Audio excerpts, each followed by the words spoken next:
Alright, I still don't know for the life of me why you guys want to see this in video format. It's just me talking into a microphone. But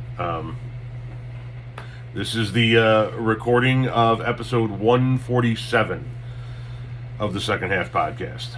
So, let's commence.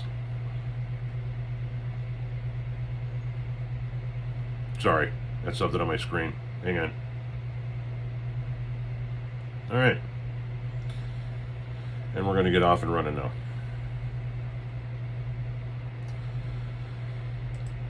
Happy Friday, everybody. It is Friday, March 11th, 2022. This is the Second Half Podcast. I'm Tom Powell, and if you're listening to this, as always, that means you made it through another week, and margaritas are in order. For those of you who have found me for the very first time, what I like to do at the beginning of these episodes is give you a little bit of background information, because this is not a professional podcast. This podcast, as you can see if you hop over to my YouTube channel, is an amateur podcast. I shoot it in my home office with a $100 mic I bought on Amazon and no soundboard. I don't know how to even work a soundboard. This is just an amateur podcast. You're going to hear some background noise. You're going to hear my dogs bark. You're going to hear the fan in my window. It's meant to be that way. It's meant to be like two people sitting on the deck shooting the shit. So if you hear some background noise, just roll with it, all right? No reason to bring it to my attention. I'm already aware of it. Secondly, if you're finding me for the very first time, chances are you don't know about my website. So if you have an opportunity to, swing by oldhippiemedia.com. That's Old Hippie, Hippie, media.com. And there you're going to find anything else you want to know about me, including my blog, my merch store, over 300 items to choose from, links to buy my first two books entitled A Grateful Life and Dearest Renee. They're available on paperback and ebook formats, as well as links on where you can follow me on all the various social media sites, and a link to my Patreon, which is a subscription service featuring bonus podcast episodes every other Tuesday. So if you end up liking this podcast and you want to hear more, there are episodes every other Tuesday on Patreon where I don't talk politics and I tell you more personal stories from my past. That makes sense, to kind of lay out what that format is.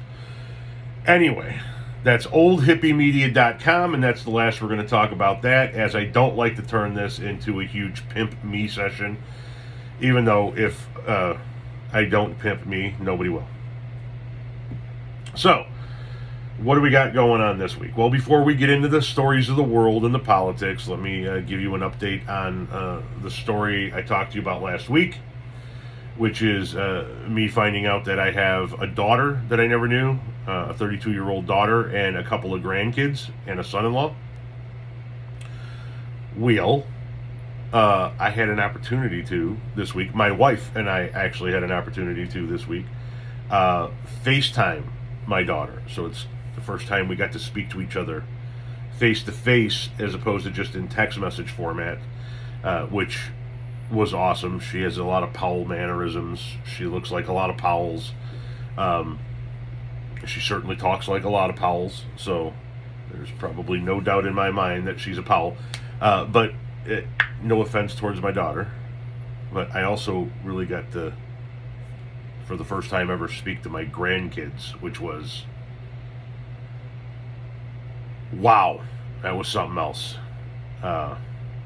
They are a couple of great kids, and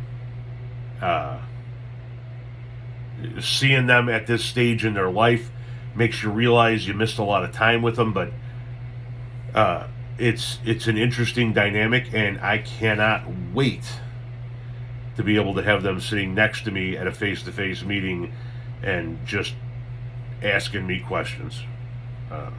It was probably one of the best FaceTimes I've ever had in my entire life.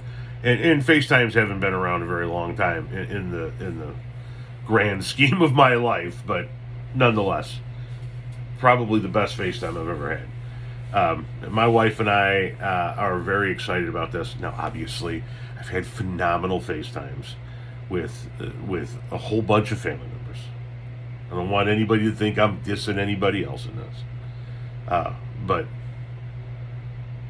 I got grandkids. It's a mind fuck, man. It's a mind fuck and a half, you know. But it's cool as shit. And I gotta buy Jolly Ranchers because they like Jolly Ranchers, and I can't show up without Jolly Ranchers. I'm grandpa, for fuck's sake. So I'll be going to the store to buy Jolly Ranchers in the next couple of weeks, as we are preliminarily scheduled to meet. If everything goes well with my hip and my eye and everything, shouldn't be an issue. So that's my bit of personal good news. For more personal stories, once again, you can tune into the Patreon subscription service, where you can subscribe for as low as $4.20 a month. All right, now on to the world stage, politics, social issues, and whatnot. Let's start with Ukraine, as that insanity rages forth. The squeeze on Russia is continuing.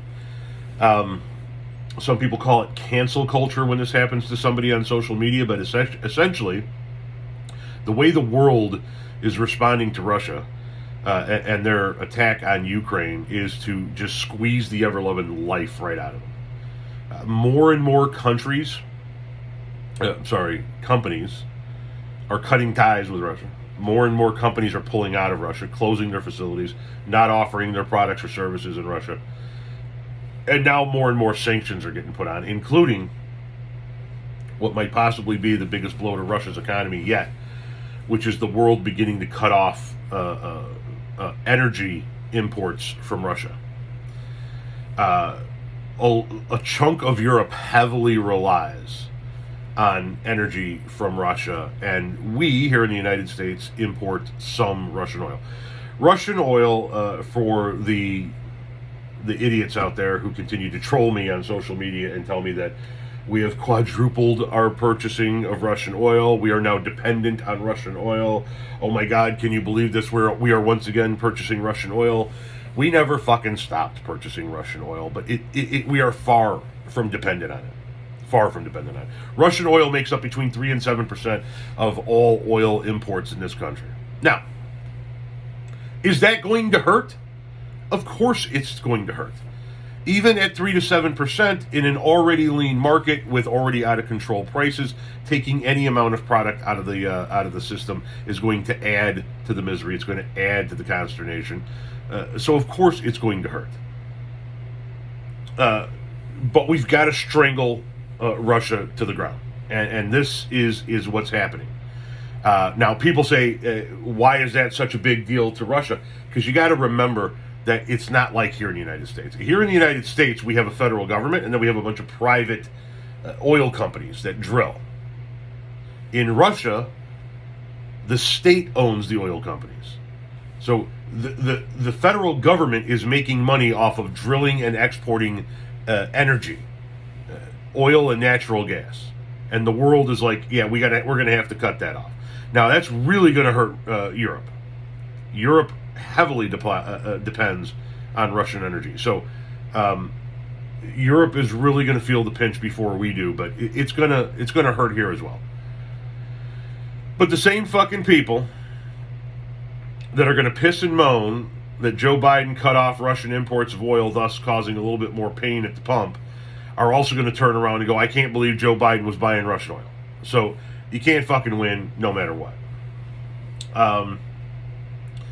In other Russia-Ukraine news, this past week we saw Russians attack Europe's largest nuclear power plant, a plant that was left ablaze at the end of that battle. And, you know, Putin is old enough to remember the old Soviet Union. It's what he's trying to put back together. And he's old enough to remember Chernobyl. And here we are, seeing Soviet, and that's what I'm going to call them, because that's what they are, Soviet soldiers attacking the continent's largest nuclear power plant? That's the sign of a fucking madman. That's the sign of somebody out of control. The sign of somebody who has no end game, has no off ramp, doesn't know what to do with the pushback he's getting, and how he doesn't know how to deal with the fact that he's losing this war. And that makes for a very dangerous situation moving forward. And the sooner that somebody within the Russian higher ranks can get to this guy and take him out, the better the world is going to be. This is a man on the edge. And he's got to get taken out, otherwise he's going to wind up taking the fucking world out.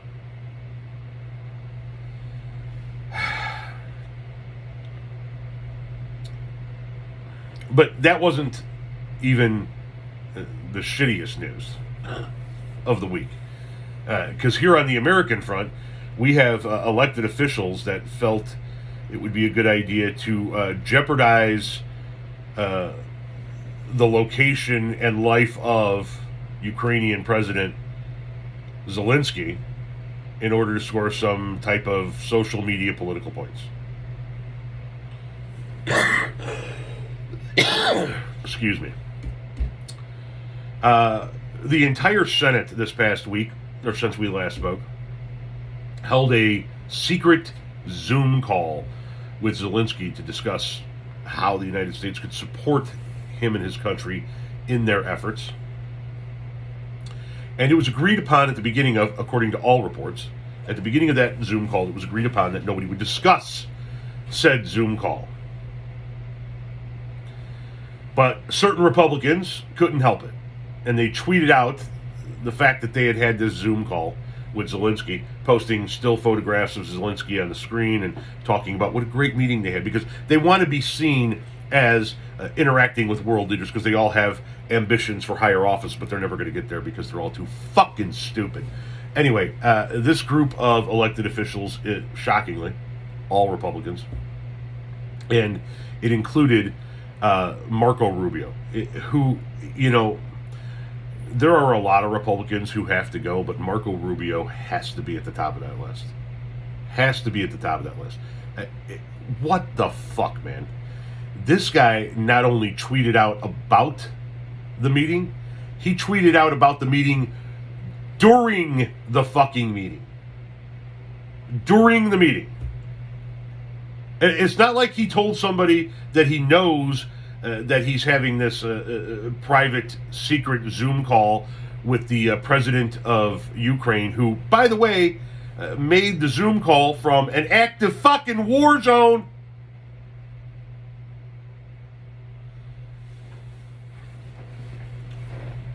No, he did it on Twitter. He tweets this out for the fucking world to see, putting Zelensky's life and location at risk. And then when he's called on it with George Stephanopoulos, he just sits there with this smug look on his face and goes, no, I don't think it endangered his life at all. No. Yeah, it's because you're too fucking stupid. It did endanger his life.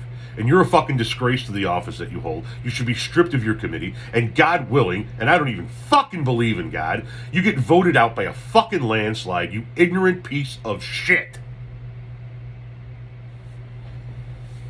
The fuck is wrong with these people, man?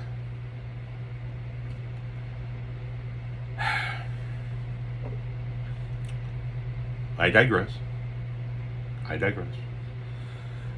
Let me wrap up my Ukraine segment here by telling you why I think what was discussed on that Zoom call is a bad idea. Okay? What Zelensky is asking for, excuse me, I've got to refresh my water. And for those of you watching on YouTube, see, just water. It's always water. You guys always see me drinking out of this Dunkin' Donuts cup. That's it. It's always water. It's just my metal, my zombie apocalypse ready cup. Oh, good stuff. Good stuff. So what Zelensky's asking for, what he was asking for in that Zoom meeting, and what he's asking the world for, is a no-fly zone over the Ukraine. He wants the United Nations to declare the airspace of Ukraine a no-fly zone. But that's not what he's asking. Wait, Tom, you just said that's what he's asking for.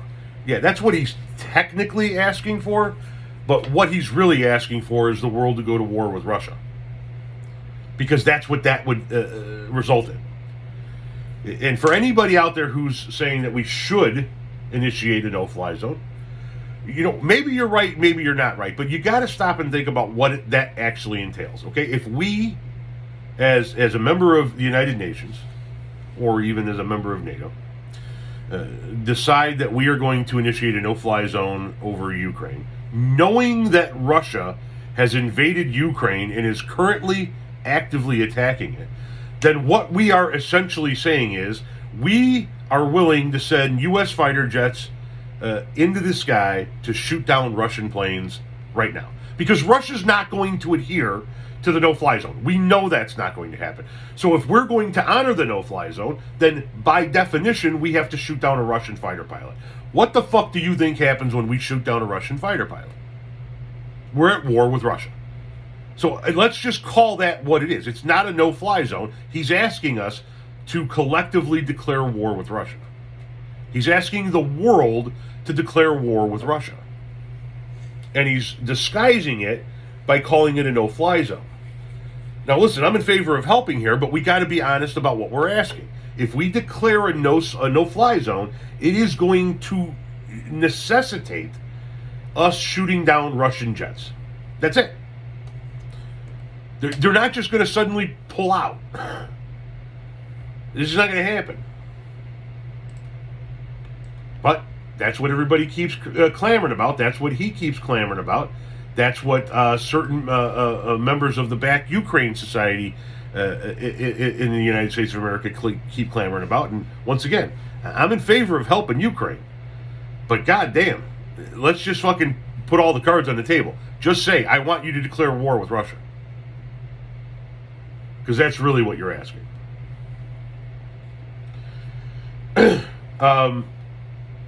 If we could awkwardly segue out of Ukraine talk and discuss for a little bit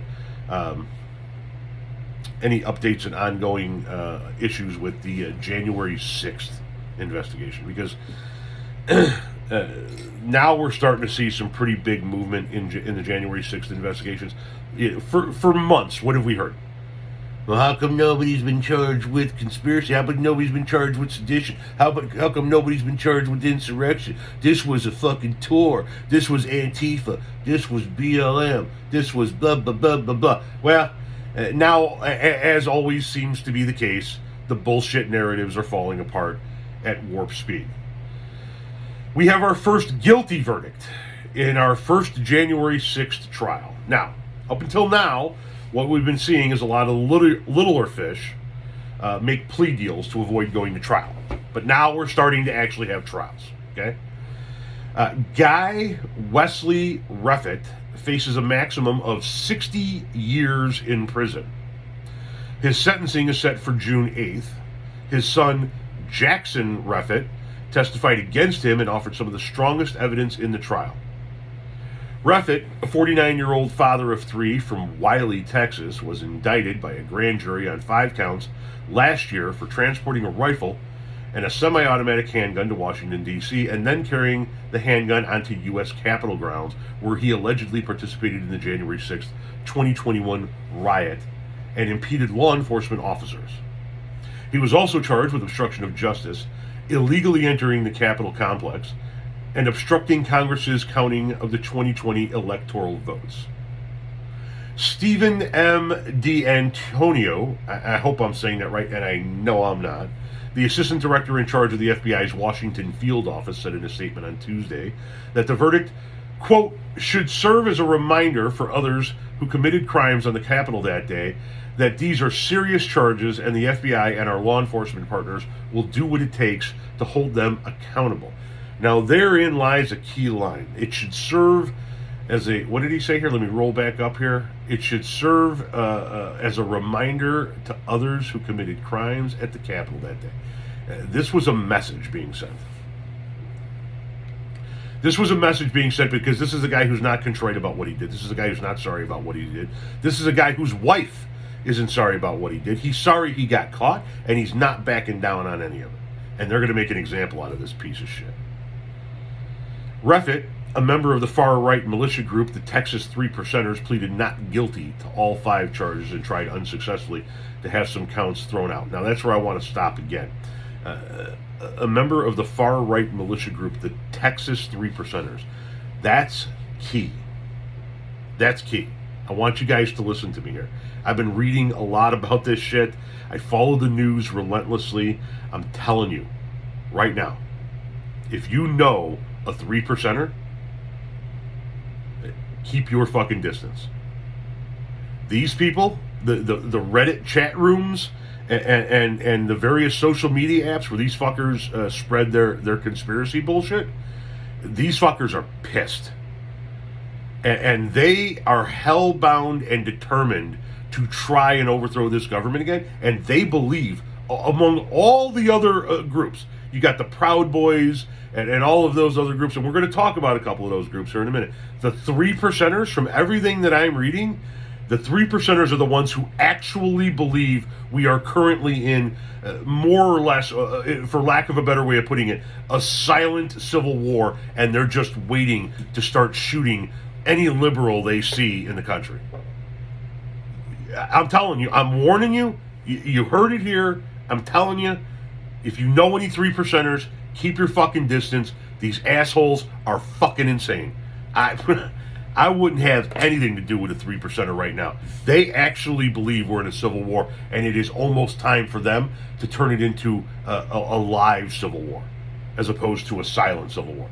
These are the most dangerous motherfuckers out there. Reffitt's 19-year-old son, Jackson, who turned his father into law enforcement following the January 6th attack, told the jury that he had learned of his father's membership in the mob when he returned to the family's home on January 6th to see his mother and sister watching news coverage of the events, and his mother told him that his father was there. According to the records, I pulled a Trump.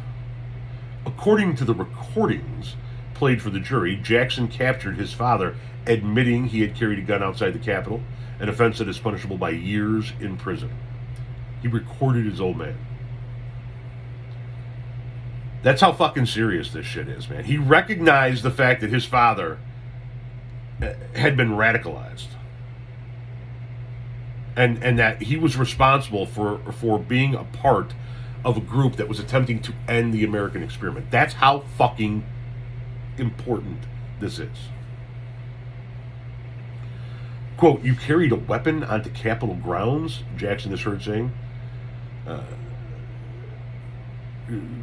Sorry, I messed up my notes here. Reffitt later responded, "I did it. I did bring a weapon on a property that we own." That's the part where I messed up because I was trying to take some notes here. I apologize. I should have double-checked my notes before getting into this. And that's another thing that you hear out of these groups. I wanted to pause right there again. I did. I brought a gun, a weapon, onto the property that we own. Okay, so you hear this a lot, right? Well, we own that land. That's our house. And you're right, we do own it. Our tax dollars paid for it. It's the people's house. It's the people's chamber. But you can't just fucking walk in there with a gun. There are still rules, you fucking moron. Technically speaking, you own every police car in your town. Tell you what, walk up and try to get into a cop car tonight and see how it goes. I mean, you own it, right? You want to really get technical? You paid for the gun on the hip of your local cop. Reach out and tell him that's my gun and grab it from him. No? Don't feel like doing that one, huh? Interesting. Now, I told you that the kid testified against him, and make no doubt about it, emotions did run high in that courtroom when Jackson was describing the threat his dad made against him and his sister. And this is the part that is really disgusting about these men who have been radicalized.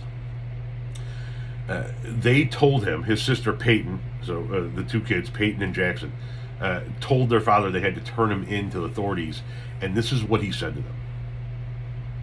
And this is the part that is really, truly important.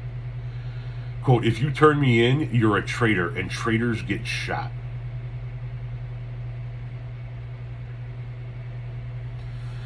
Can you imagine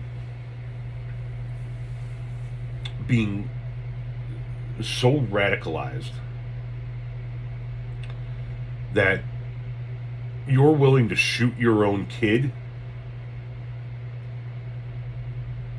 over politics?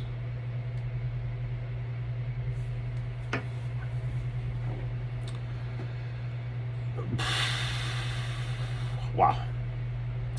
Jackson ultimately turned over the audio recordings and pictures of his father at the Capitol to the FBI. William Welch, Guy Reffitt's attorney, called no witnesses, and Reffitt did not testify in his own defense. U.S. District Judge Dabney Friedrich cautioned the jury, quote, "You must not assume the defendant is guilty because he chose not to testify." Right, that's true. You must assume he's guilty because he's guilty. Because there's photographic and video evidence of him there, because he said he did it, because his other family members said he did it. I'm still blown away by what he said to his kids. You're a traitor, and traitors get shot. Can you fucking imagine what goes through the head of those kids as they're hearing their father say that to them? Like, is Dad gonna shoot me tonight? What the fuck, man?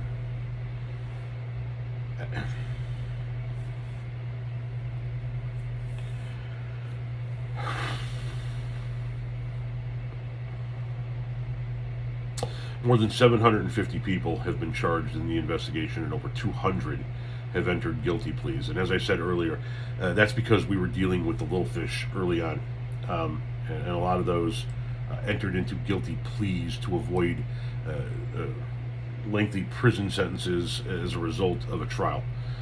Now we're starting to get into the bigger fish, the more violent fish, the people who helped plan it, the people who aren't backing down, and the people who tell their kids that they're going to kill them if they do the right thing.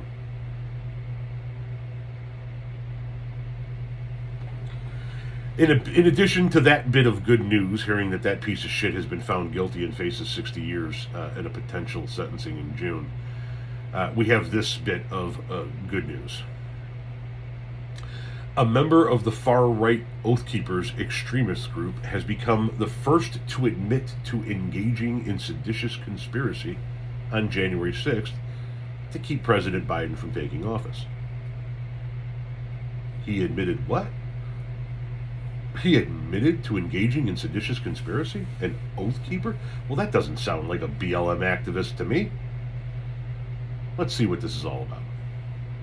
Joshua James, 34, of Arab, Alabama, which is ironic as fuck that there's a town in Alabama named Arab, pleaded guilty in federal court in Washington on Wednesday to helping lead a group that prosecutors say sent 2 tactically equipped teams into the Capitol and organized a cache of weapons in a hotel just outside the city. But wait a minute, I thought this was an unarmed insurrection.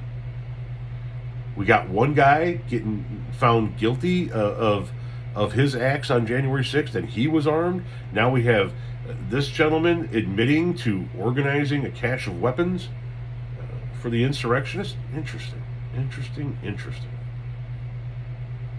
He also pleaded guilty to 1 count of obstructing an official proceeding, and he may face the stiffest sentence of any January 6th defendant so far, according to preliminary sentencing guidelines. Now,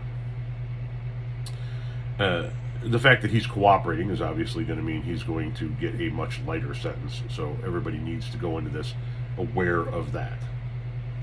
As part of his plea, James agreed to cooperate with federal investigators, including testifying in front of a grand jury. This motherfucker gonna sing like a bird to save his ass. You know it. James, an Army veteran who was injured fighting in Iraq, was also indicted on the sedition charge in January, along with 10 others, including Oath Keepers founder and leader Stuart Rhodes. James faced multiple felony counts of obstructing the formal counting of the Electoral College, as well as assaulting a D.C. police officer during his time inside the Capitol. He was also accused of tampering with documents to destroy his communication with other Oath Keepers.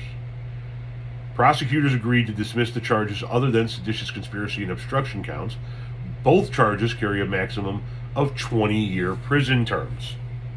No defendant has yet been sentenced to the maximum term, so that everybody understands that. 5 other Oath Keepers, apart from the 11 charged with seditious conspiracy, have already pleaded guilty and agreed to cooperate with the government, but James is the first to plead guilty to sedition specifically. Pleading guilty to planning this event. You know, the thing that we were told Antifa did, which isn't even an organization. The plea marks the first successful use of a sedition charge by the federal prosecutors in nearly 2 decades. Federal law defines seditious conspiracy as 2 or more people who, quote, conspire to overthrow, put down, or destroy by force the government of the United States, end quote.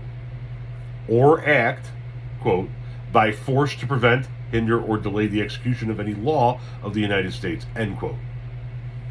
By the way, with his conviction on that charge, because he's pleading guilty, James gives up his right to military benefits, which could be worth millions of dollars over the course of a lifetime, as he is a veteran. So my question is, how much more do we need to see before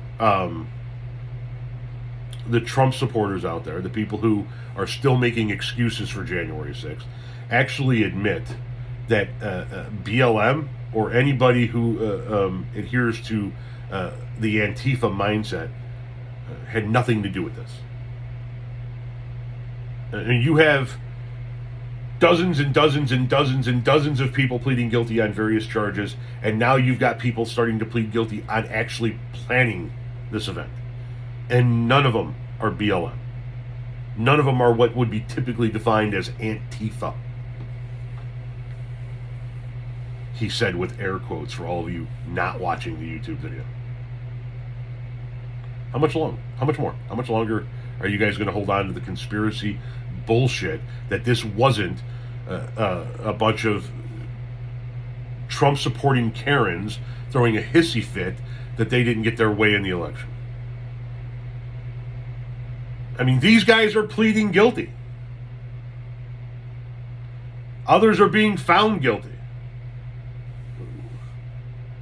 What else do you need to see? Here, let's add on to the pile, okay? Because in other January 6 news, the FBI also arrested Enrique Tarrio, leader of the far-right group, the Proud Boys. Wow, look at this. We've got Oath Keepers and 3%ers and Proud Boys. Where are all of the defendants from BLM?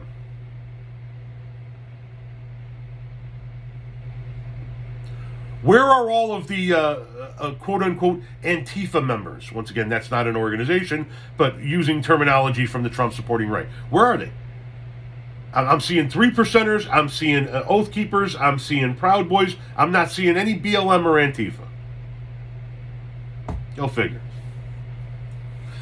Tarrio has been indicted for conspiracy related to the assault on the U.S. Capitol on January 6th.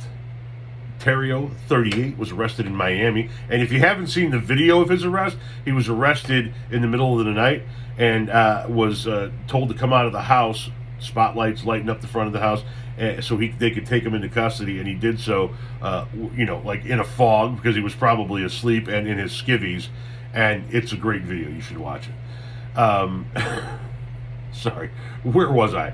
Tarrio, 38, was arrested in Miami and is expected to appear in court Tuesday in the Southern District of Florida.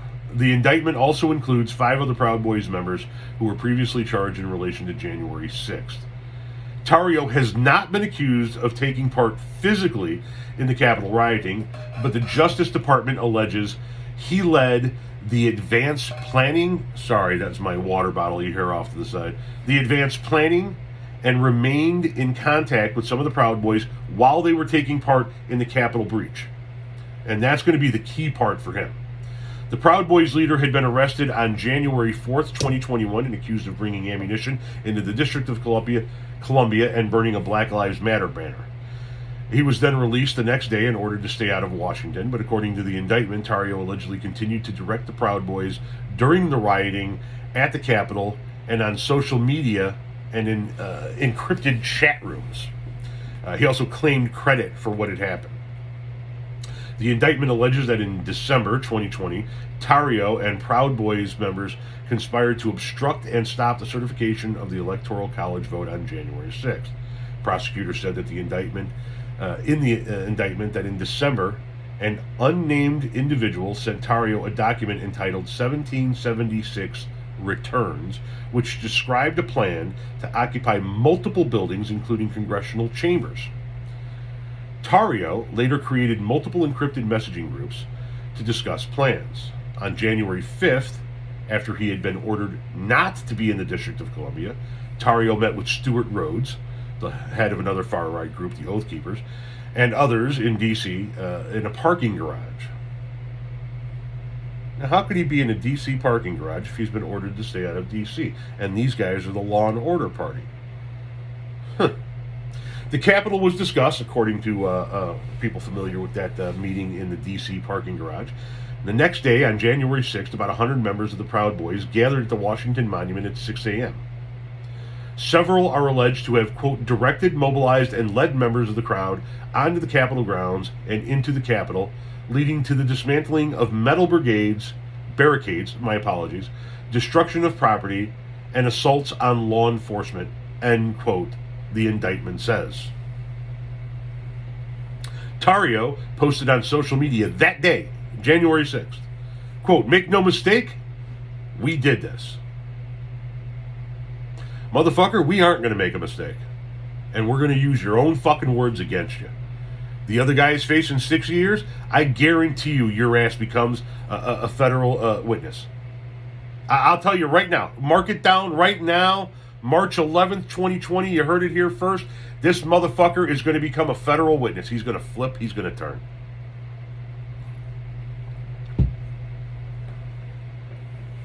Telling you. At 2:41 p.m. on January 6th, he wrote, quote, proud of my boys and my country. You saw what was happening at the January 6th insurrection, and you tweeted out, proud of your boys. You saw cops getting beaten, bear sprayed, windows at the Capitol building being shattered,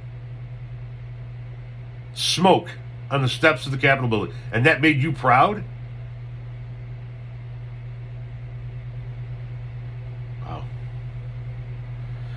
Tarrio has been indicted on conspiracy to obstruct an official proceeding, obstruction of an official proceeding, and 2 counts of, quote, assaulting, resisting, or impeding certain officers and destruction of government property, end quote. This case is being prosecuted by the U.S. Attorney's Office for the District of Columbia and the Justice Department's Counterterrorism Division.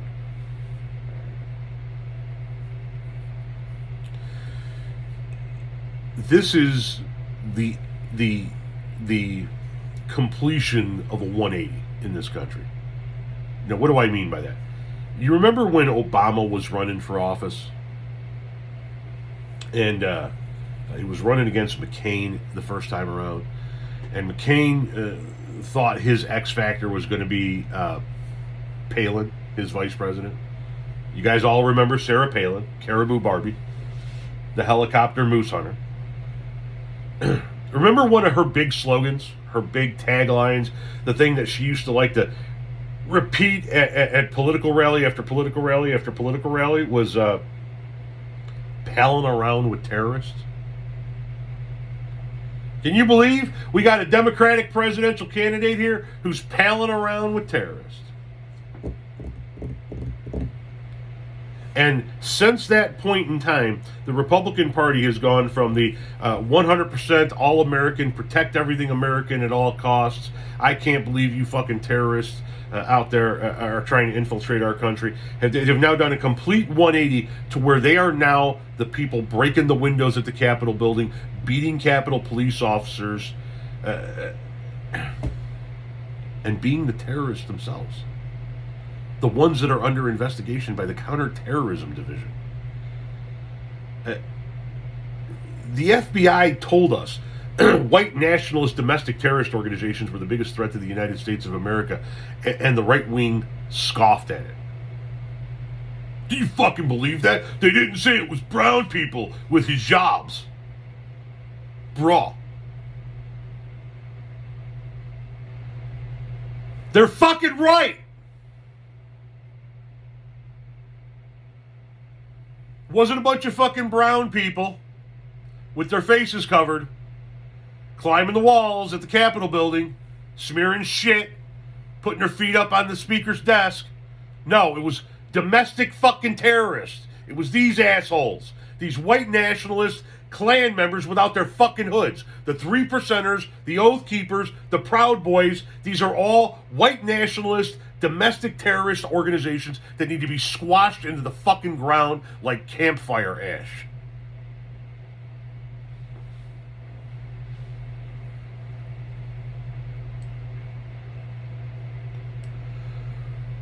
All right, we're going to get off of January 6th for a minute because I want to spotlight a couple of cases of absolutely abhorrent behavior from elected officials.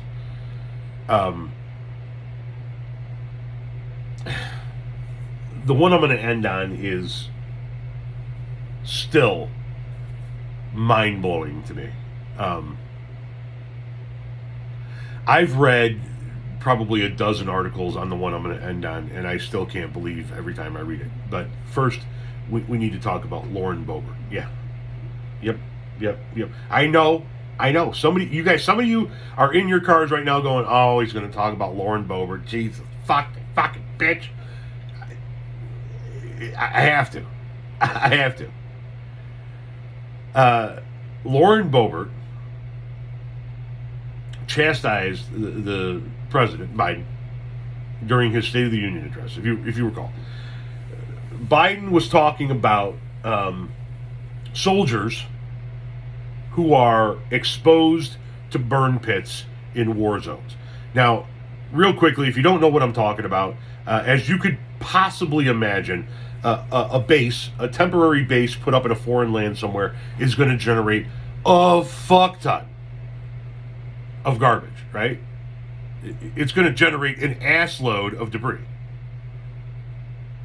And if you stop and think about it, what do you do with all that? You don't have dumpster service. You're in the middle of a fucking desert. You're in the middle of a fucking jungle. What are you going to do? What are you going to get? How are you going to get rid of it? And so what the United States military has taken to doing is creating burn pits where they literally burn all refuse.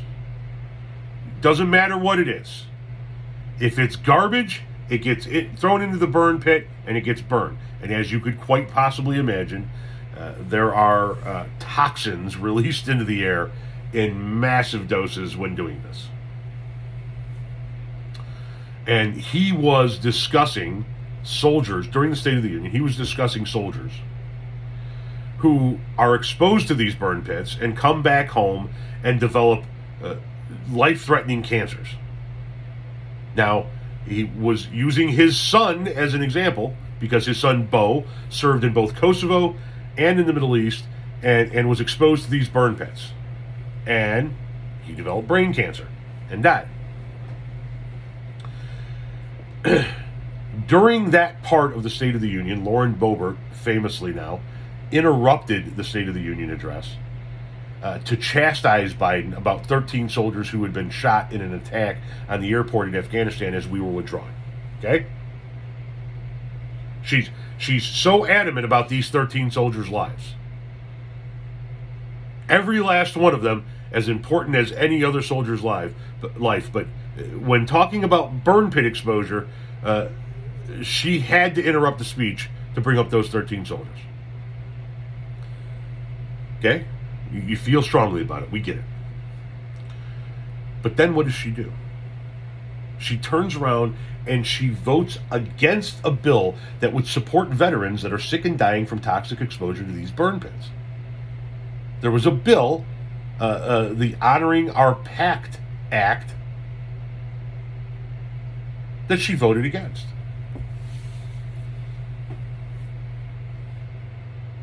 I thought you were all for these soldiers' lives. I thought you cared enough about these soldiers' lives that you had to interrupt a State of the Union address.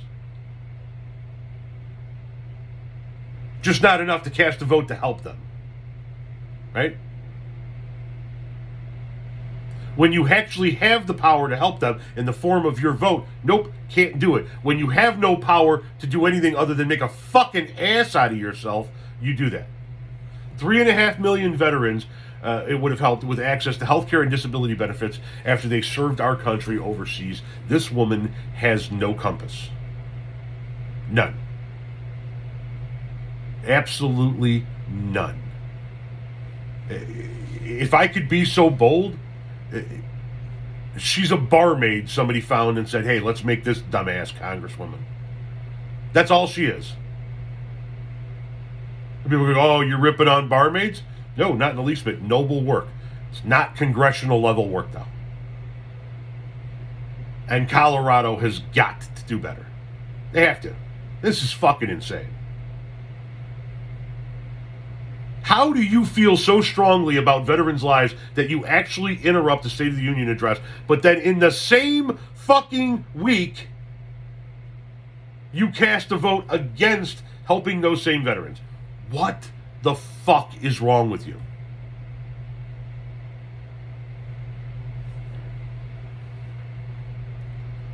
But as bad as that was,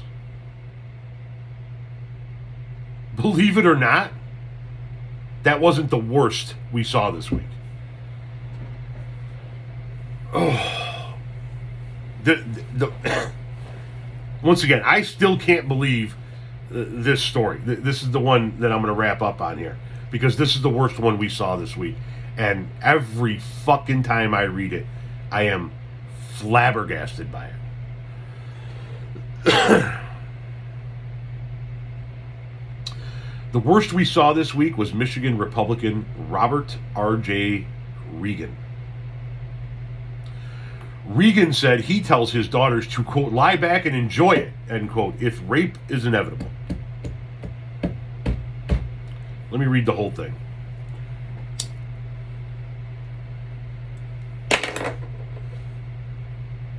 Yeah, I took a hit first.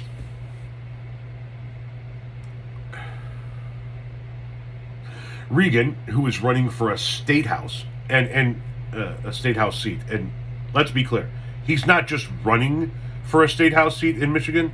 He is the front runner in the Republican Party to get that state house seat. The Republican front runner.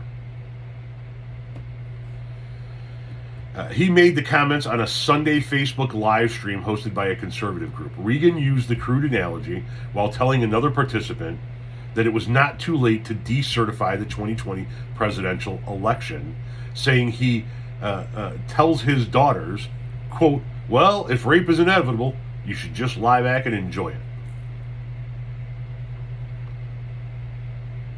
it.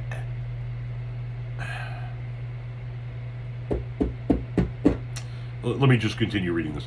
The Kent County candidate who won a four-way special election to snag the Republican nomination for the seat last week also recently said that Russia's invasion of Ukraine was a, quote, fake war, just like the fake pandemic.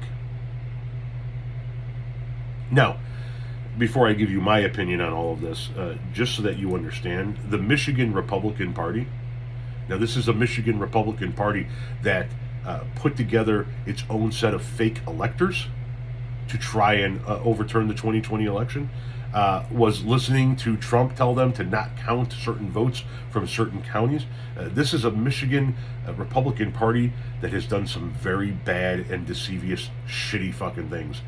They've come out and condemned this man's comments. That's how bad this is.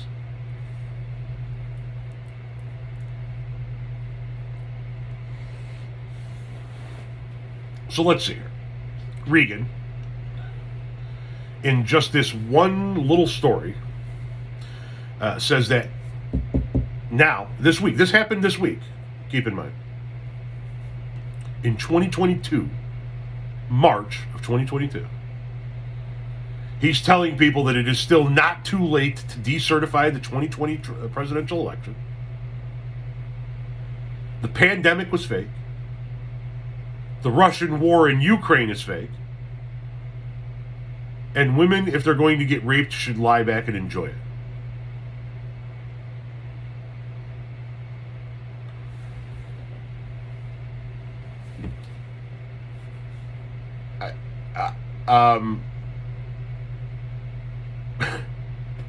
Robert Regan of Michigan is an absolutely subhuman, abhorrent piece of shit.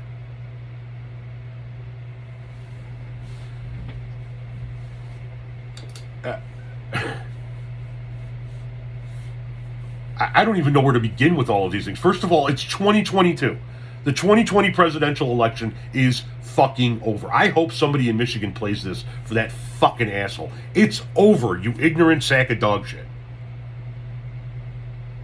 As is your political career. Over. So the fact that you're still talking about decertifying the 2020 presidential election in March of 2022 already shows me you're too fucking stupid to hold elected office. And yeah, that's the correct terminology. You're too fucking stupid to hold elected office. You're too stupid to hold any kind of office. At all, anywhere, in any state, in any corner of this country.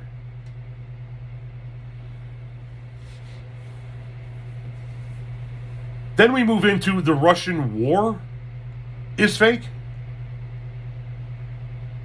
So you're a Putin apologist on top of it. Shocker. I said this in a video this week, and I'm going to say it again here. The people who say that the Russian attempt to invade and infiltrate the United States of America was a failure are dead fucking wrong. It was actually a stunning success. They got themselves an entire political party.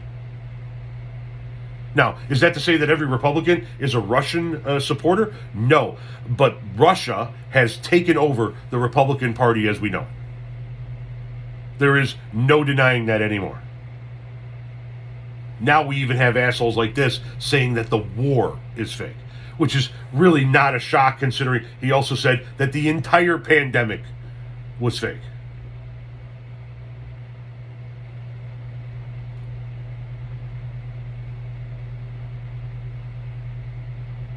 But taking all of that insanity, the pandemic's fake, the war is fake, we can still decertify the 2020 election. Take all of that and put it on the back burner.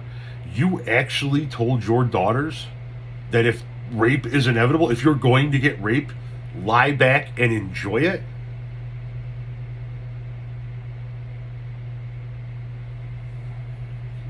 I couldn't bring myself to look into this asshole any further, but I gotta say, if this guy's kids are under the age of 18, they should be taken from him immediately.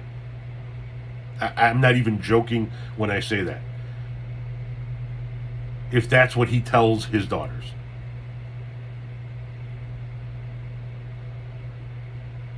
But furthermore,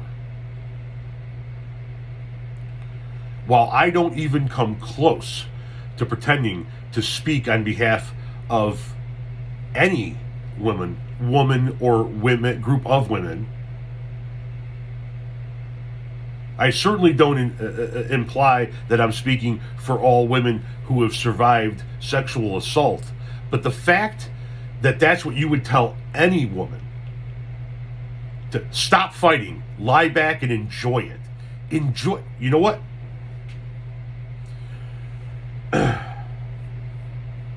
When they eventually find something on this cocksucker, and they will find something on him, and you guys wind up prosecuting him up there in Michigan, make sure you get the maximum. So this motherfucker winds up in prison. So when he's getting ready to get raped in his jail cell, somebody from down the hall, down the cell block, can go just lie back and enjoy it. It's inevitable.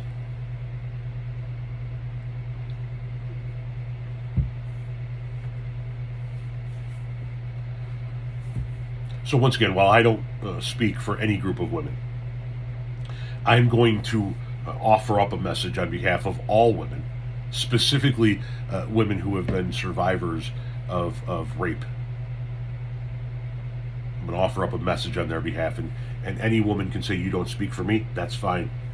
I will say I don't speak for you if you come forward and say that. But on behalf of the rest of the women who don't say that, Robert R.J. Regan of Michigan, go fuck yourself.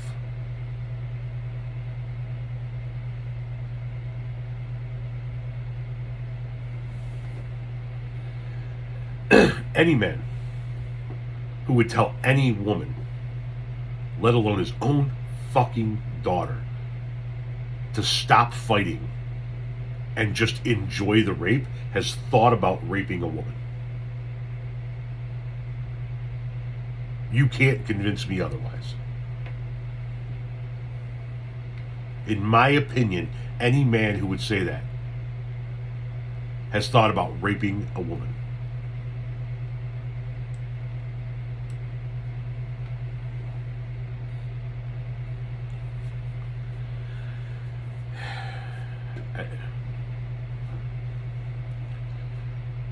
Guys, this is just one guy, but this is indicative of a bigger problem. We heard somebody say this during the 2012 election cycle. If rape is inevitable, just lie back and enjoy. Remember whether or not somebody was talking about whether or not it was a legitimate rape?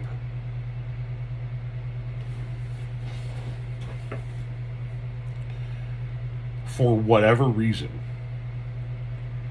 there are a shitload of Republican men specifically who think that, hey, sometimes rape just happens. Sometimes you just gotta roll with it, you know? Don't stiffen up when you jump from the car. It's better to tuck and roll, you know? It's good. Rape's gonna happen. Just lay back and enjoy it.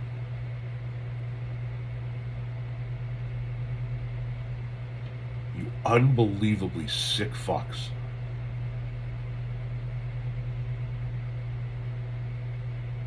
Unbelievably sick fucks. It is long overdue that the women of the world run the world. Long overdue. And it's assholes like this that tell their own daughters to just lay back and enjoy it. It's assholes like this that are going to guarantee that when the women take over this world, we are going to be their cattle.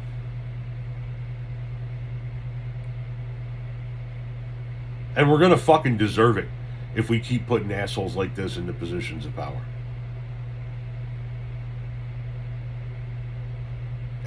The thing that threw me for the biggest loop of this entire story, the thing that knocked me on my ass, was the fact that it was his daughters. I'm the father to two daughters. Three daughters. I'm still getting used to that. I'm the father to a 32-year-old daughter, a soon-to-be 21-year-old daughter, and a 17-year-old daughter. And I can't imagine anyone saying that to them, let alone me saying that to them myself.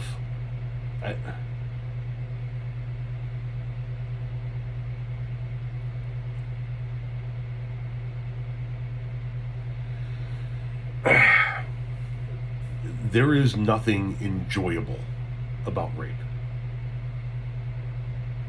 There never has been anything enjoyable about rape. There currently isn't anything enjoyable about rape, and there never will be anything enjoyable about rape. To tell anybody to just enjoy it is subhuman.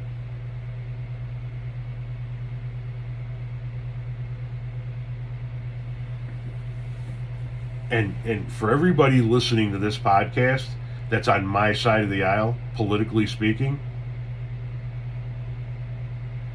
you've got to remember this shit, and you've got to get the message out about people like this. We are April, May, June, July, August, September, October. We are 8 months away from a midterm to determine who controls the Senate and who controls the House. 8 months away. That's it. In 8 months, we're all going to be walking into a voting booth to determine the direction of this country over the course of the next 2 years. And I don't want the party that this guy represents anywhere near the levers of power.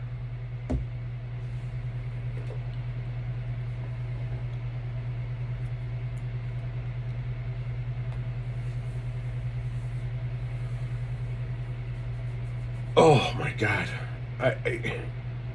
To every woman out there, I'm sorry. I'm sorry on behalf of every man that thinks like that.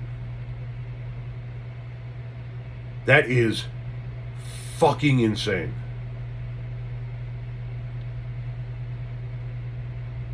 But that's the modern Republican Party in the United States of America, unfortunately. And don't get me wrong, the Democrats got their fair share of fuck-offs and issues and problems, but they don't have a problem like this. Okay? Republicans aren't running around telling anybody to just enjoy getting raped. This is fucking nuts, man. Sorry, Democrats aren't saying that. I don't know if I said Republicans or Democrats. I'm still at a loss. I'm at an absolute fucking loss. Some notes, if I could, please, moving forward. I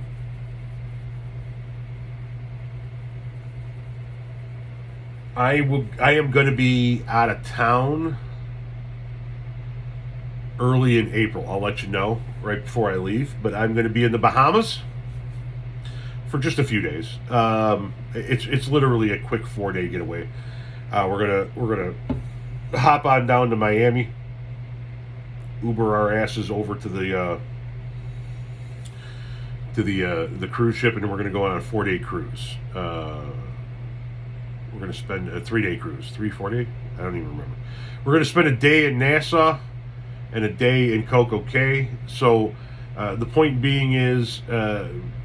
There probably isn't going to be probably about it. There isn't going to be a podcast that week, for sure. I'll let you know when that week is coming up. But we're going to have a skip in the rotation. I'm going to be having an opportunity to meet my daughter and my grandchildren here in the next few weeks. So I'll have something to talk about, both on this podcast as well as the Patreon podcast, because that's not something that should be just accessible to only one audience. But once again, I'm not going to reveal who she is because of the hate that the world throws at people. But I will discuss, how that meeting went and what, if anything, is going to happen after that.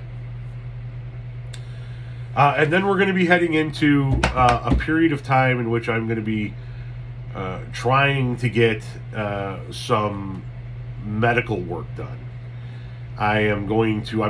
So if for those of you who don't know, I actually record this podcast on Thursday. So it's actually Thursday the 10th when I'm recording this.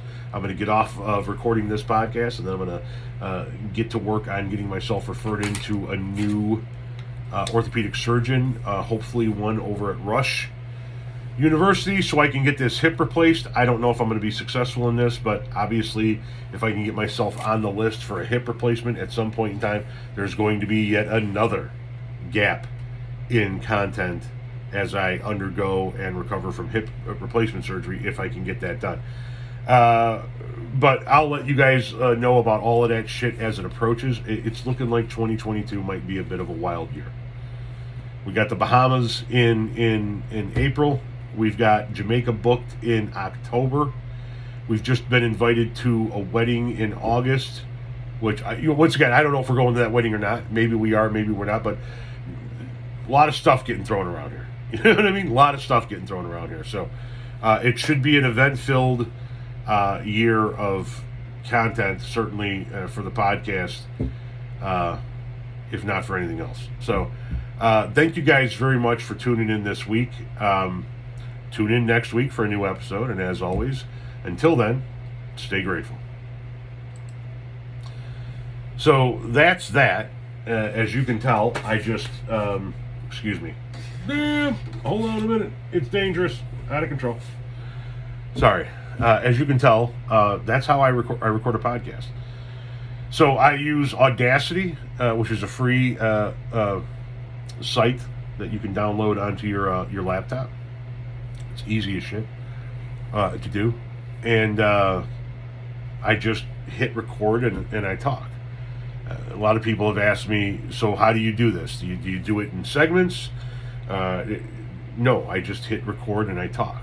If I fuck up bad enough that it needs to be redone, I erase and I start over again. And that's how I do it. It's how I've always done it. So there you go. That's the making of a podcast. It's really nothing glamorous, but I thank you guys for watching. Stay tuned, hit the subscribe button, and watch for more.